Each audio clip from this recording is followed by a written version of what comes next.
নমস্কার, আমি শুভ। আপনারা দেখছেন জিটিভি, দ্রুত হচ্ছে সবার সাথে। ঠিকই আছে, একজন স্টুডেন্ট একটু অসুস্থ হয়েছিল, মাধ্যমিক পরীক্ষার্থী।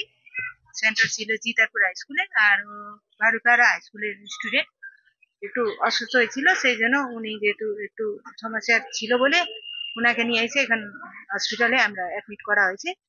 আর এখন পরীক্ষা দিয়েছে, ঠিকই আছে। হ্যাঁ, এখন ঠিক আছে, পরীক্ষা দিচ্ছে।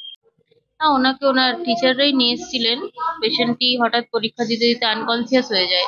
এবার পেশেন্টকে এক্সামিনেশন করে যা আমাদের যেরকম ফাইন্ডিং পাওয়া অনুযায়ী তারপর ট্রিটমেন্ট করা হয় পেশেন্টকে। পেশেন্ট ট্রিটমেন্টের পর অনেকটাই সুস্থ হয়েছে। এখন উনি এক্সাম এখানেই দিচ্ছেন, এই হসপিটালে। হ্যাঁ, হাসপাতালে আলাদা রুম করা হয়েছে, ব্যবস্থা করা হয়েছে।